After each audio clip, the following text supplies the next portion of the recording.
Okay, hi guys, welcome back to another lecture. This is the fifth and final lecture for the week, so I hope that you guys are gonna totally enjoy it. Okay, so we've covered a lot in previous lectures. To save myself having to remember all the things that we've covered in previous lectures, please just go back and watch the previous lectures. So that's lesson 1, lesson 2, lesson 3, and lesson 4. And then of course you've got lesson 5. So it's more than enough for you to take away and digest over the weekend. All right, so we're going to look at a few things today that should also help you cement everything that you've learned about market profile, and it should also introduce you to some new ideas. One of the really good things about market profile is that you can do a lot with different types of profiles. So for example, you can use a weekly profile, you can use a monthly profile, you can use a daily profile, you can even use an hourly profile. I find it quite versatile, right? You can literally take any time frame you're looking at and pretty much build another time frame higher to visualize it in. Amazing.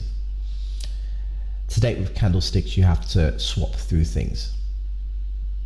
For some people, that's fine. That's easy to do. But for me, I like to have everything so I can see the longer frame, I can see the short frame as well. I don't want to have to swap a lot between time frames. Sometimes you find yourself having to do that, but I don't want to be able to do that. What I prefer is to do exactly what I've got in front of you now, is to have a profile of a weekly profile, but no, I'm looking at 4-hour rotations, for example. All right, so we spoke about the gap in value, and I said to you, gaps fill 100% of the time when we're talking about currency. And that's because of the nature of a bell curve. Right? The nature of a bell curve is one that eventually through time is going to form into a bell curve distribution. So all these individual profiles will eventually form a bell curve that is going to look a lot like a normal distribution. For that reason, these spaces, or these white spaces in time, need to be filled. So whenever we see a white space, we would naturally start to see that white space being filled. Now, white spaces, before they're filled, often look like this.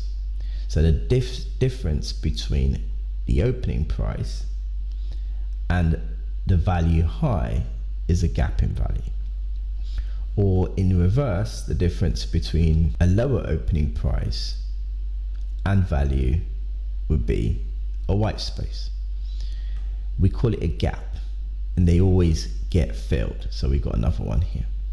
So the further you can look back on, say, something like a weekly chart on currencies and see white spaces, the more confident you can be that the market's going to trade back to those levels. It might take some time. In some cases, it could take days, weeks even, but until those levels are corrected, we can't see an appreciation in this market.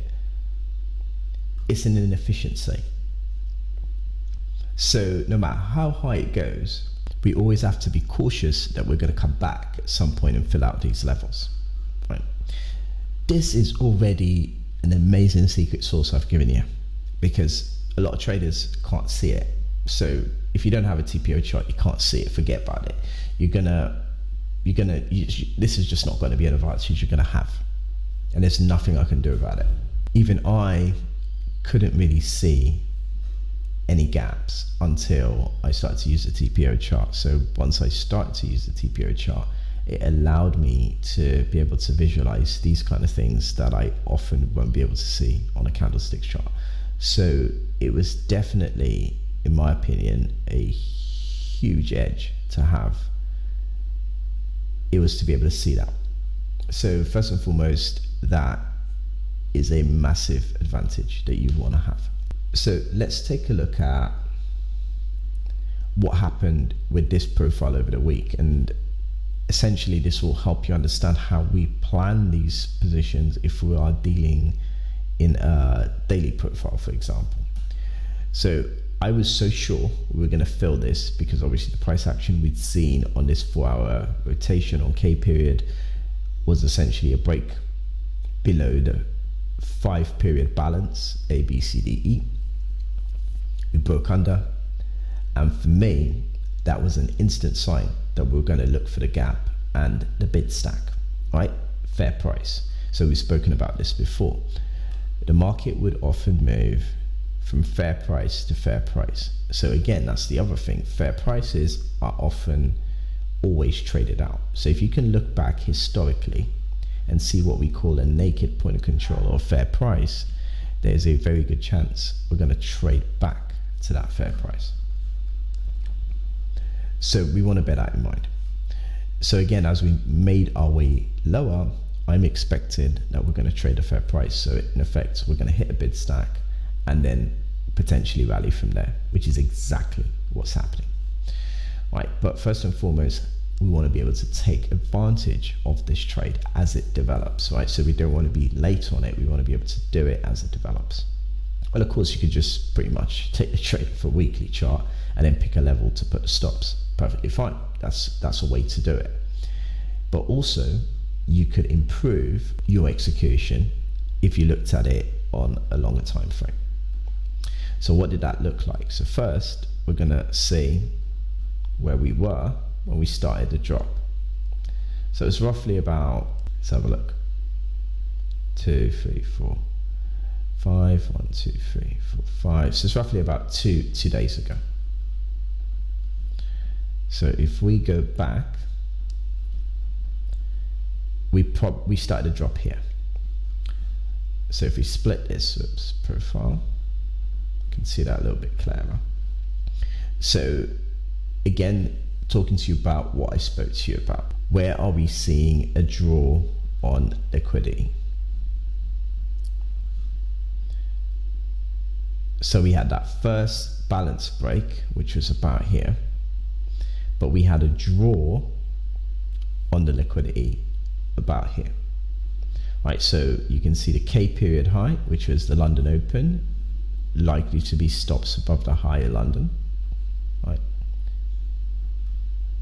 And then we're also going to likely see stops at the pre-London highs, right? So that's 7 a.m., that 1 hour before London.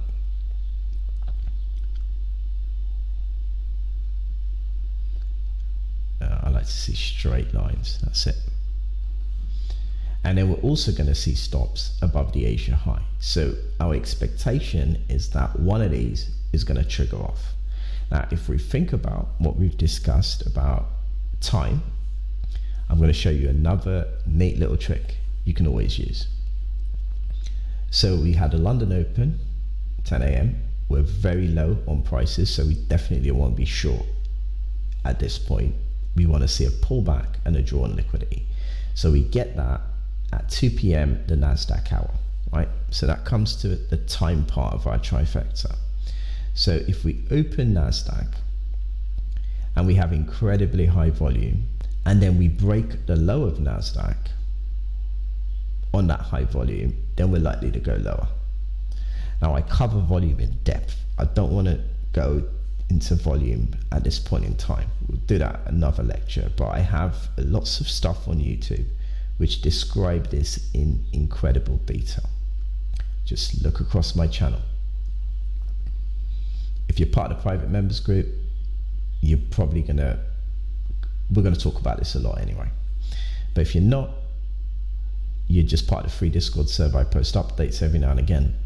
But looking at all the other content I've done around YouTube, you should be able to find what I've said continuously about volume and time, and it works. There's no argument, it absolutely works. So again, if we see the high volume in NASDAQ, and by the way, this is not correlating with the volume bars that we got on the chart. Let me pull them lower so they don't confuse you. They don't correlate. This has nothing to do with what's going on here on this TPO chart. It's independent of the time scale, and it's independent of any of the indicators. It only works with the price scale. So if you don't be looking at this and then be looking at this and then trying to make a connection, there is no connection between the two. You can see where the volume is more recently, but if you're trying to look at historical volume, it's not in line. So it's going to be quite confusing. But if the volume is high in NASDAQ, which you can check on a candlestick chart, probably the use you will find for a candlestick chart, you just check the date and the hour. If the volume is high and we break lower, or in other words, we put in a lower print, then there's a high probability we're going to go much lower in price for the rest of the day and probably continue into subsequent days. So we have a strong NASDAQ pull on the London liquidity, a close lower, and then a bid lower on R. How do we trade this? Very simple. We get short on the break, stops above the NASDAQ high, there will be liquidity there, or if you want to push this, stops above the London high. And then we're looking for a push out and an exit in pre-London or London Open. Right, so I prefer pre-London than London Open because London Open could be quite sharp, right? And that's the reason why we want to exit session to session, is because we don't know what's essentially coming through in the following day in the US. We just don't know. We could take in a lot of buying in the European session and then ultimately come back to this level and maybe even take a stop. So getting out session to session is a good exit strategy that if I'm short in the US session, which is a later session in London, then I want to be covering in my session in London the next day if I'm holding an overnight. Most of the time, if you're short in the NASDAQ or in the Chicago session, you are going to need to cover, rather you're going to need to have to carry the trade overnight, so you're going to have to cover most likely pre-London. It's the way I'll do it, right? So that allows us what I call a time exit as opposed to a hard and fast target. So it allows you to capitalize on any big moves that happen in Asia with your take profit not being locked in at like a hard level. Of course, if it turns out that we need to lock it in at a hard level, then fair enough. But if you don't, it's also okay to keep it open and just work with your stops in terms of break evens. If you're concerned that you don't want to lose a trade per se, everyone loses a trade. I wouldn't be worried about losing a trade. If either that trade's either going to open in there, it's either going to close in a win or a loss. If the market's already in your favor, then if you feel like you want to break even, you might as well just take the money off the table. That's the best approach, but you can break even if you like, and normally that's part of a money management strategy, but I won't get into that yet. Right, so again, that's how we'll do it. So we'll have about 37 pip risk or a 28 pip risk, and if we were waiting for a pre-London cover, we'll be covering anywhere from 69 to about 70 pips on that move. Right, it's not bad. It's a pretty good return for that entry. So that's how we would have dealt with this move that was occurring here. Right, because it was looking very obvious that one, there are a couple of things that would have stood out to you. We had a draw on the buy stops sitting above the prior week's high, right? And then we can see in H period, we had a massive rush of sells. We see again a run back in to that price level, an attempt back up, and then a final big push back in. So this is all telling you that this market's gone crazy for the short side. So if anything, you're looking for a very slight pullback to be able to jump on that trade. And that's precisely what's reflected here. We have a big flush, very slight pullback, which would have been, so that was that Q period. We were able to get in a little bit earlier because of the time frame we're looking at, but this block here would have been that K period run, and this pullback in Asia would have been that entry. So if you can see how difficult it would have been for you to be able to get into the trade if you were just looking at the block, it would have been difficult, because what you would have seen is bid, bid, bid, and then you're looking to get in at a time point that is outside of the time for trifecta, and also it might not be within your time frame. You might be asleep. If you live in London, for example, you'll be asleep. This is like 1 a.m. in the morning. So unless you're willing to do a 24-hour trading desk, you're not going to be able to get into these. Right? It's going to be quite challenging. So that would have left you with a much later entry and not so good a price somewhere around end period, to be fair.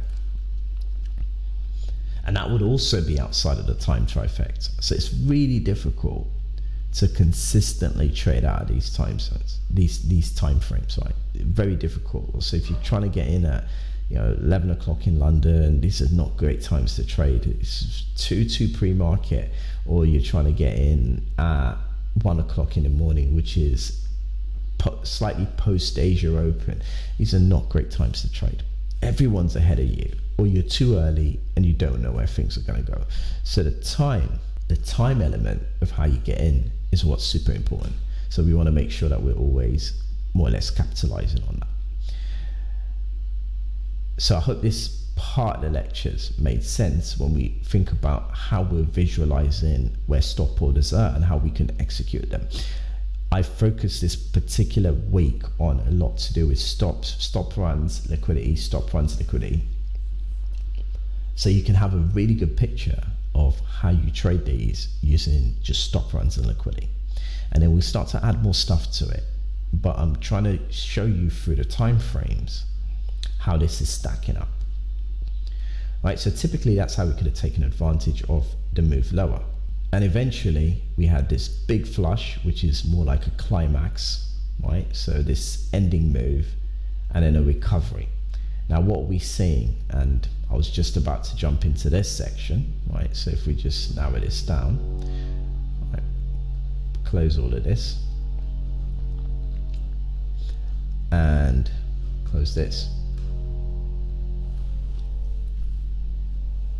So what do you see?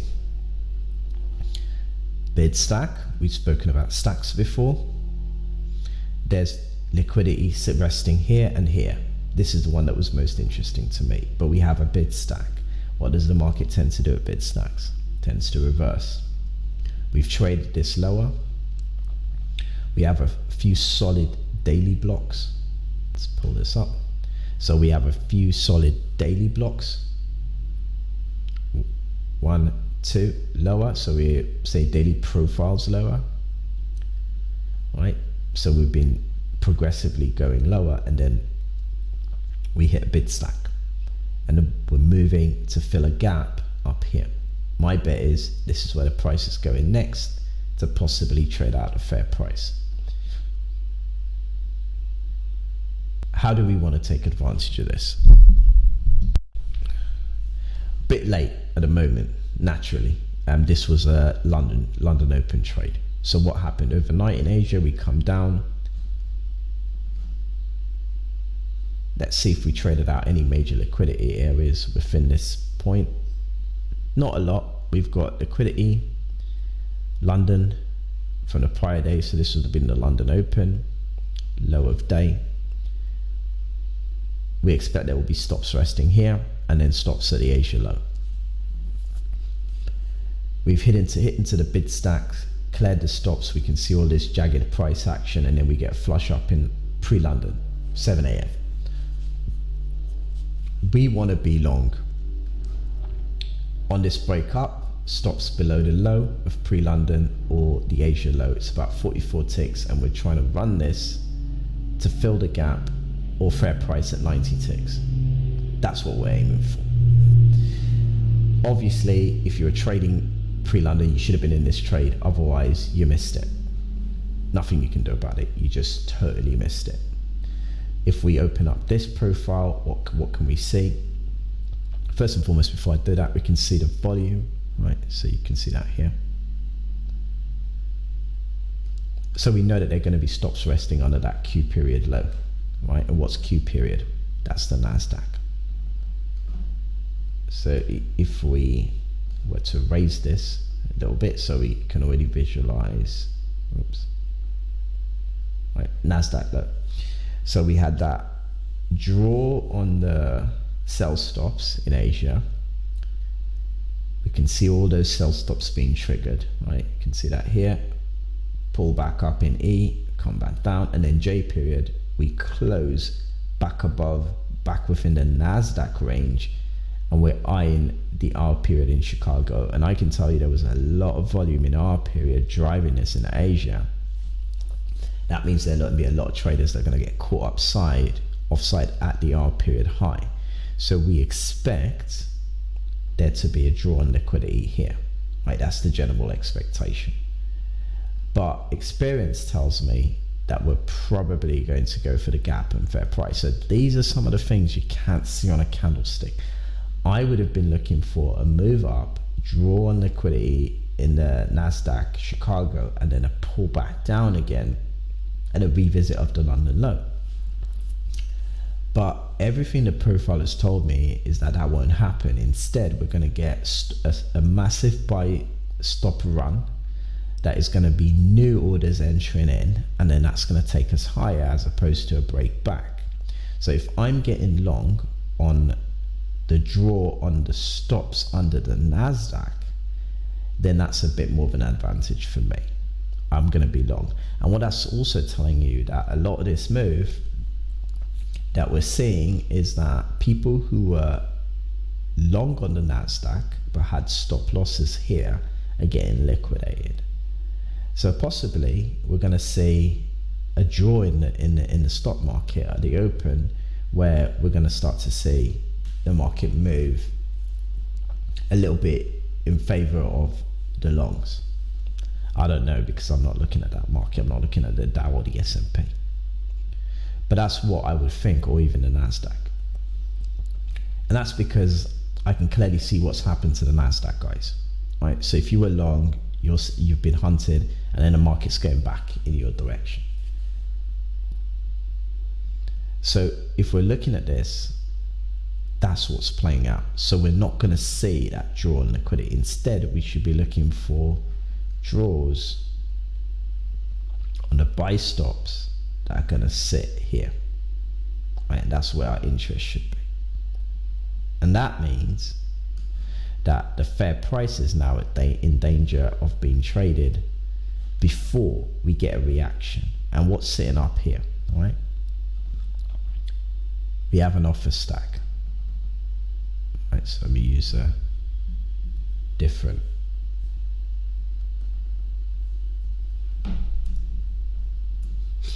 So we have an offer stack.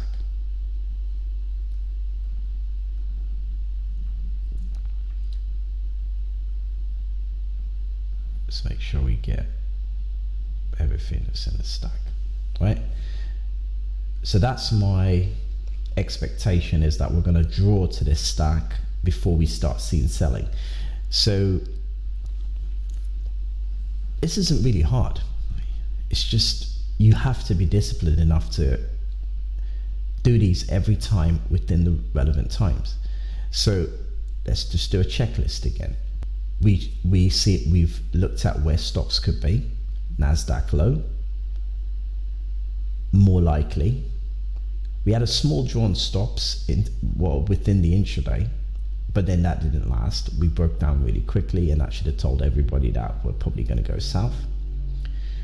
We understand why the market might not draw the stops from Chicago to go lower, because these guys are too short in the hole. As I like to say, they're too deep against the previous trend. So these are bad positions, in my opinion, unless you have information that says the market's going to go considerably lower. Secondly, we could clearly see this was an overextended range, so obviously some kind of attack at the sell stops that were sitting at the bottom here, and we can see the response to that is that we didn't get continuation. Instead, we got a much higher close in the pre-London session 7. So the chances that we were going to be able to trade and take out the 7 a.m. low was, again, quite minimal. And then we have the Asia low, where we're going to form new liquidity. So we know where the stops are. We know they're here, and we know they're here, but we also know that we were running into a bid stack. So we have all parts of the trifecta in place. We've got a run on sell stops, so that's the liquidity part of it. We've got volume backing us up, so we've got a bid stack we're trading out of, so that's even a much bigger tick, so this should be a really good trade in itself. And then we've got the time element, is we had a big run or recovery from that block in a pre-London session, so just essentially an hour before the London Open, which gives us ample opportunity to trade long at the London Open as soon as we can bid into the price area of the pre-London. So either we were available where we would get long here, 30 tick stop underneath the London, the pre-London low or the Asia low, and then we're driving for the fair price or the stack or draw on liquidity, whatever one looks most viable for us to be able to trade off. Hopefully that made a lot of sense. Let's take a look at the NASDAQ, what's going on. Same idea. So I'm just going to zoom out a little bit so we get a better picture. What are we seeing now? We've seen already we're running into an area where we're drawing on that stop liquidity. These are daily profiles. What we're looking for is a draw back in. So we've got clearly a bid stack here, but the likelihood we break that is going to be high. And then we're looking for a revisit of these lows. Same concept. If we can see that development, this should be reasonable support. We shouldn't really get under there. But again, that's what we want to assess. We want to assess the open.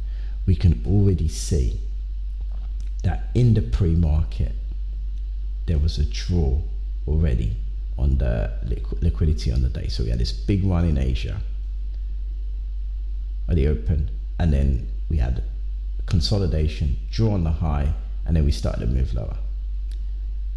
So immediately you saw the break in Y period.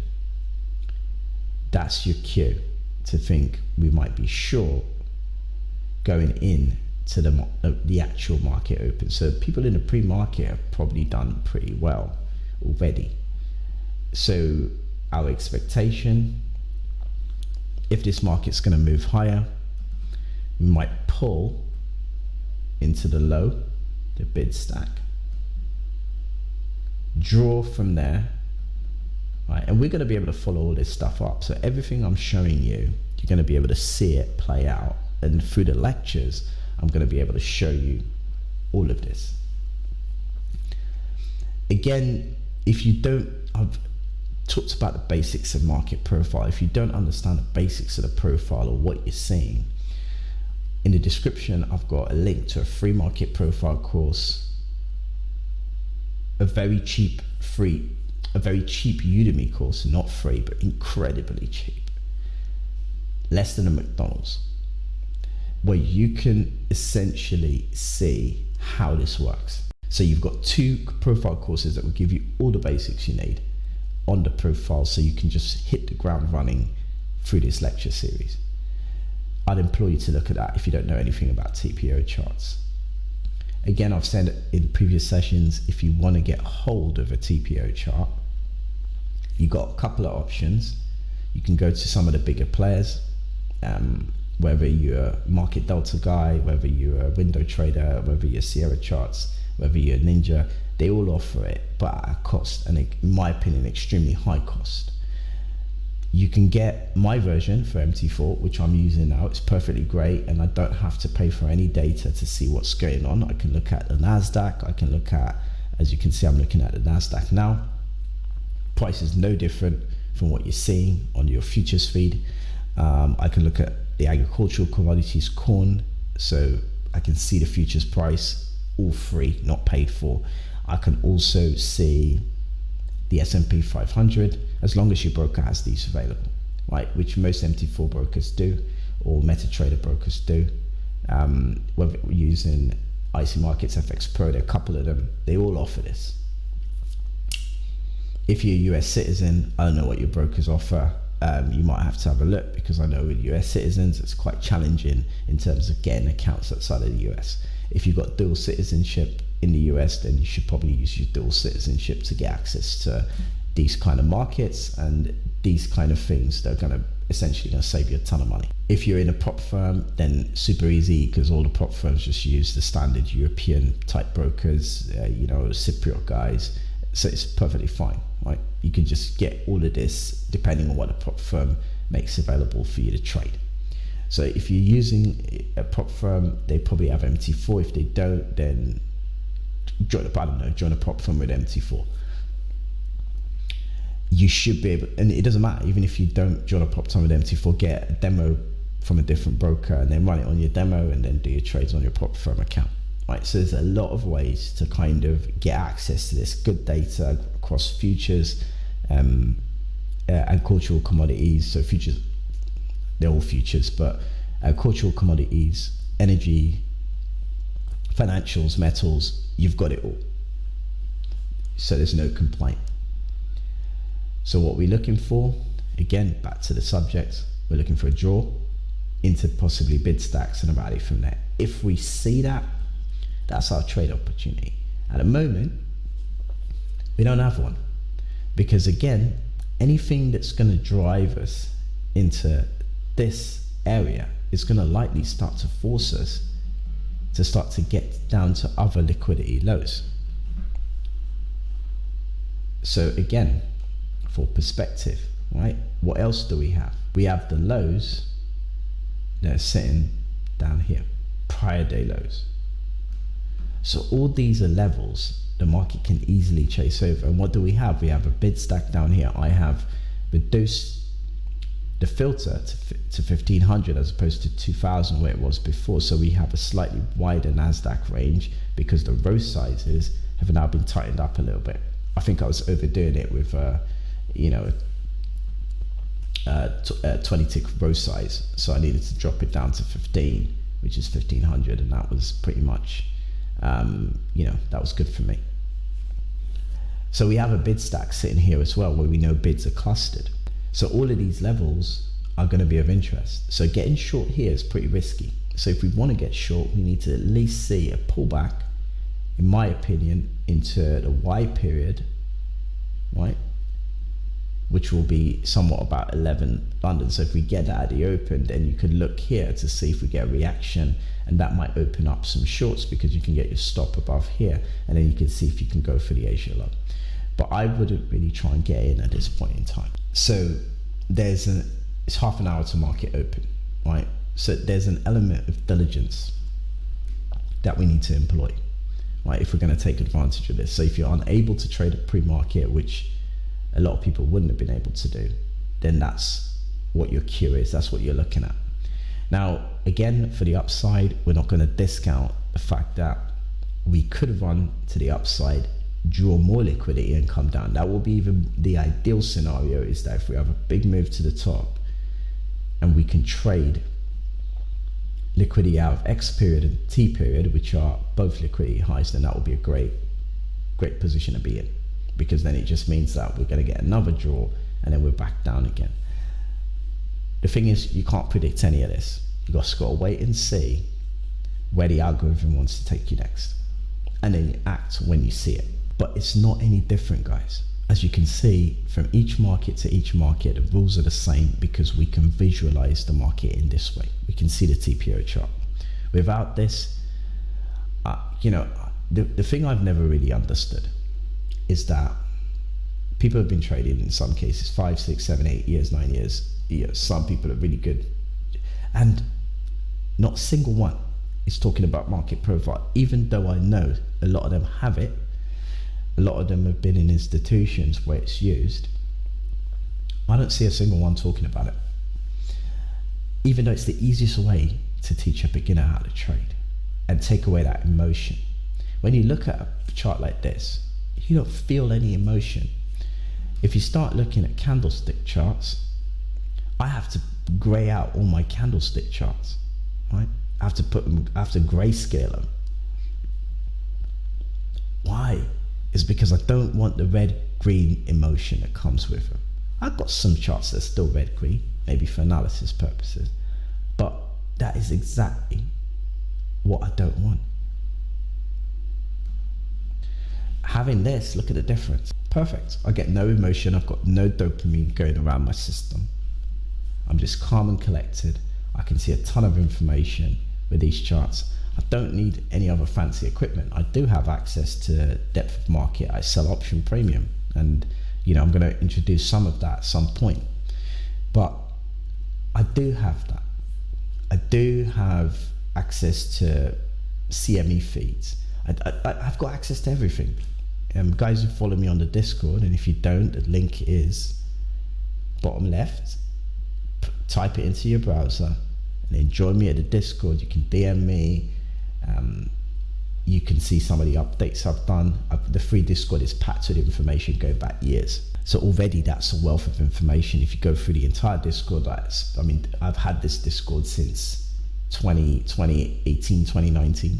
So you've got 6 years worth of data on that Discord that you can reference. In everything I've said and done through the years, it's all there. So there's already a ton of information. So a lot for you to enjoy. But anyway, the point is, join the Discord, links down there. Type it in your browser, join, DM me, get additional information, see everything I've spoken about, and you'll get it. You absolutely get it. It doesn't make sense why more people are not using this, but that's why this YouTube channel's here, is to be able to teach you this. And now this lecture series is going to be done over quite a long span, and you're going to learn a lot. If you like everything, like I said, I do have a private members area. At some point, I'm going to stop taking people in there because I'm looking for good people that can make it into a really good community in the long term. That's what I'm looking for. It's not so much about the money, because it's incredibly cheap relative to some of the rooms that people join. Not even sure they get a lot of value from them. This is a great opportunity if you're a beginner. Anyway, moving on. Let's take a look at, lastly, WTI crude. Now this has been a gift to my private members area, crude oil, and we spoke about this as well. So we're just going to run through this quickly, and then hopefully that gives you a lot to walk away with on the weekend. So let's dive back into, again, how the algorithm essentially searches for orders. And I'm going to run through this again one more time. Why does it work this way? I bet some of you are asking, if it's the first time you're seeing these lectures and you've jumped onto the channel, why does the algorithm make a market in the way it does? Now, the previous lectures, I had this story. It's not really a story. It's actually a real quant who tried to recreate the market the way it currently is. It's a low-level quant, but people need to do something with their pastime. So it says, let's recreate the market as the market works. And he tried a few ways to do it, and with really poor results, and eventually he was able to recreate the market. And he did just one thing. He created a small amount of makers and a lot of takers that placed orders randomly. So takers would mean retail traders or traders in general, institution, whatever, and makers are market makers, institutions that make a market, and high HFT, high frequency trading, and so on. Right? So he made a small amount of these, and a lot of takers placing trades randomly, and the makers essentially running after these trades. Literally, we created a market. It was like a random, pretty much candlestick software that was built in with this logic that a few simulated Sims type market makers and Sims type traders are available, and they're doing this thing, and then the algorithm started to print randomly. Absolutely amazing.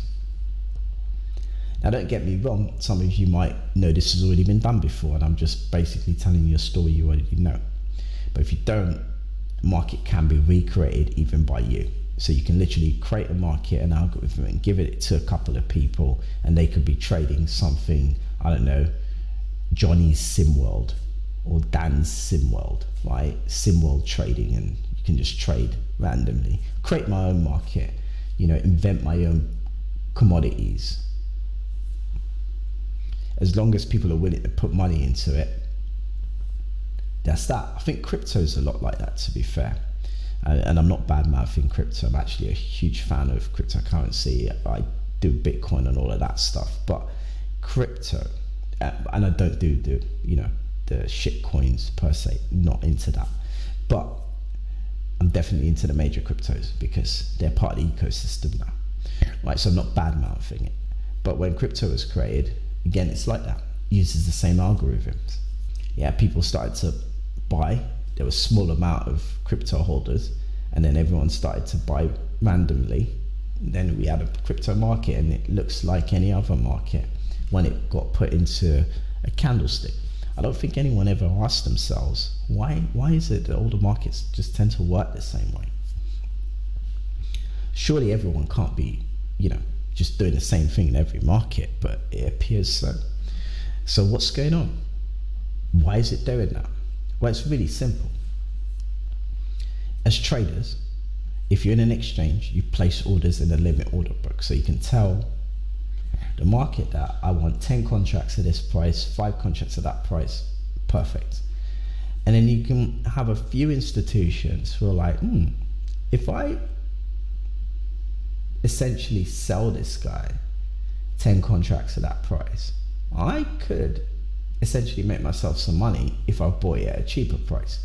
So all I need to do is find a taker at a low price and then find a taker at a high price. So I'm just going to start looking for takers everywhere. So I'm going to build a system that can just do this, right? And because the most of the market is I'm doing this, I have the best technology to do this, then me and a small group of people are going to be the dominant volume in the market. We're going to account for 70-80% of the market. And in terms of volume that we can essentially run around and collect. But we're not going to stay with the positions long because we need to be able to be quick and fast, and we're going to be able to go and buy it here and sell there. We've got to do it quickly.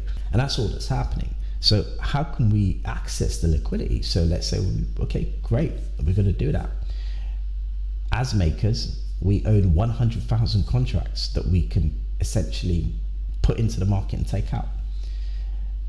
But then we got all these other people who are placing orders for 10, 5, whatever contracts here and there, and we can provide them. But we've got bigger clients who, they want 1,000, 2,000, 10,000. How are we going to make that possible for them?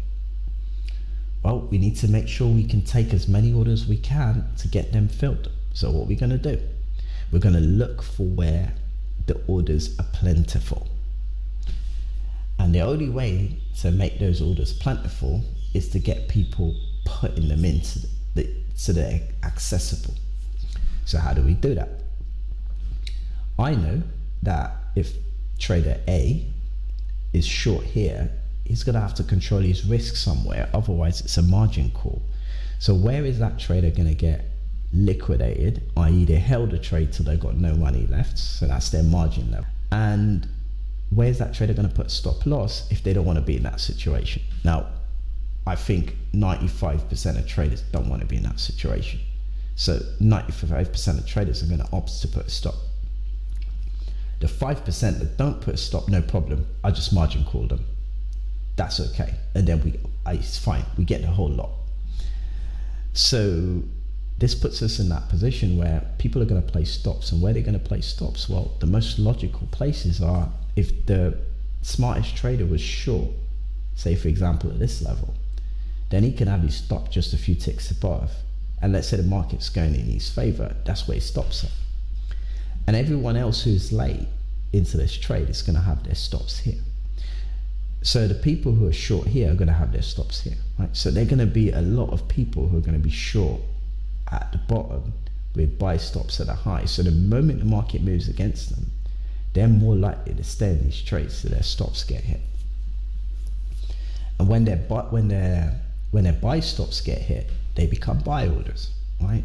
So these market orders just flood the market that no one knew was there. Only the brokers know, because a stop loss order is not submitted into an order book. No one knows it's there, but with the exception of the person you gave the instruction to, which is your broker, to take you out that price. brokers will sell that money for that information for a ton of money, right? So brokers could be prime brokers like banks, for example. They will sell it for a ton of money because that gives those makers the opportunity to know where they can find liquidity for their clients. It's really simple. So if we already know that, then all we have to do is wait when the makers find the ton of orders. You're going to see the evidence of that really quickly. And that's what we see here with crude oil. We had a lot of sellers here, volume initially on the offer stack that was holding this market lower. And then we had a known potential stop area and a known potential stop area. So we had the first move, drew the liquidity, potential stop area, went lower. Down here we have a potential stop area, took those stops, went higher. Up to those stops, slight pullback. I like to see a clean one, right? This was kind of a half-hearted one hold. I like to see a clean one. In this case, we ran into the offer stack and then sold off. So the key always is you want a clean one in a major session. In this case, this was 9 a.m. So it's just post the London Open. And in this session, it was the close, so FTSE close, end of day, right? So the end of day move is going to be a little bit weaker because it's end of day. But a major centre open, like the London Open, is going to be a bigger move. So it's unlikely you would have been doing an end of day move. In fact, if you saw this would have been an Asia, let's have a look. Yes, exactly. So this would have been an Asia Open, S period, right? So this was the first tick up on the futures when they opened. So this is, where are we? So we're 2 hours ahead. So 10, 9. So actually it would have been 9 p.m. London. So just before that London Open, and then we had the run. So it's a center open. Not, I wouldn't say major, but it's an Asian Open. So it's pretty major, and you would have been more likely to trade these than the end of the day. That's the point I'm trying to make.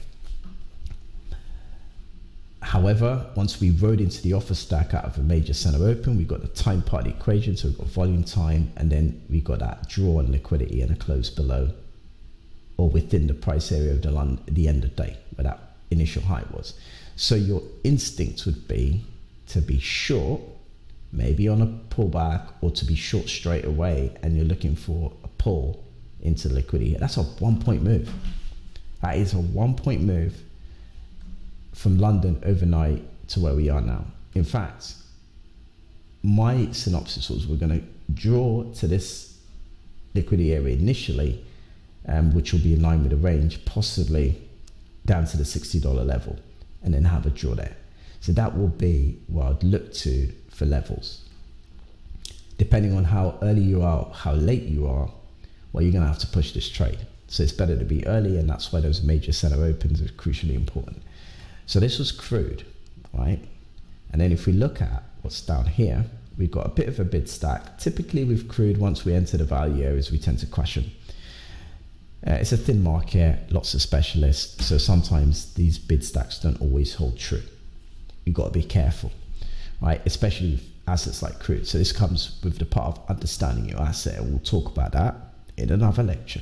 All assets have different temperaments and behavior, so we've got to bear that in mind too. So we can see that quite clearly the offer stack held. That's where the run came out of. We ran the stops, that's great, and that became a perfect opportunity. I mean, what the hell? Even if you saw the draw, this was like 4 a.m. I doubt you'd be trading the markets 2 a.m. in London, but let's say you did get on this trade and you were wrong. Well, you got stopped out for 30 cents. That's it. I mean, look at the run you're in now. So it's all about probability, risk rewards, good trade location. That's it. If we're following the same rules, we're not going to have a problem. The issues start when we stop following the rules. We start trying to do our own thing. Then we have a problem. Anyway, hopefully this has been a good lecture so far. I was going to cover gold to show you that all assets do the same thing, but don't worry. I will think about leaving that for another lecture.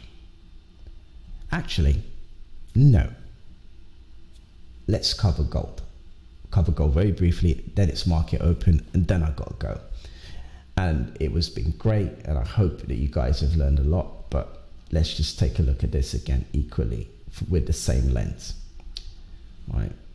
And this was interesting because we had a gold trade on this, and the previous lecture we covered that anyway.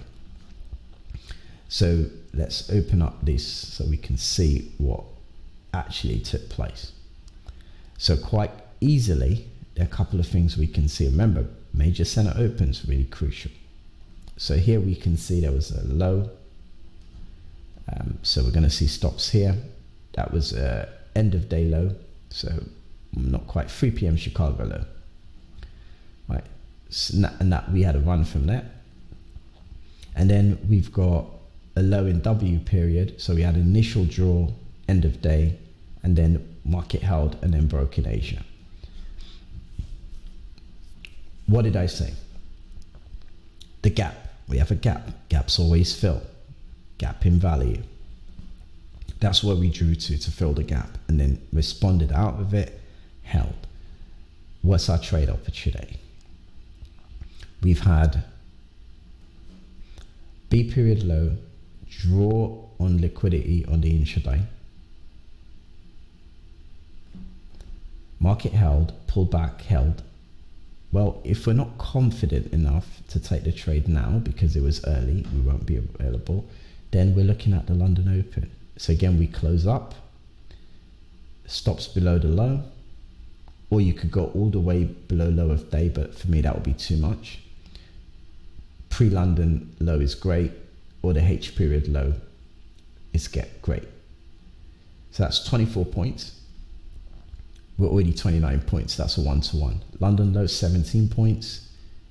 Well, at about 35 points, we got this. So the market's likely to draw to this next level, which is here, right? And then we're looking for a reaction from that point. This is the Asia high. That's another place we should look. We got an offer stack sitting here. If we trade into that, so if we just condense it, we can see it right here that we're going to expect that there's going to be some interest. We have another small one up here, but there's a naked fair price. So these levels are what we want to pay attention to. So we got 1, 2, we get a draw, a pull back in, we know what to do. All right, guys, hope you enjoyed it. Till the next lecture, we've got a lot to do, a lot to take away for the weekend. We can review some of this conversation that we've had. Adios, folks.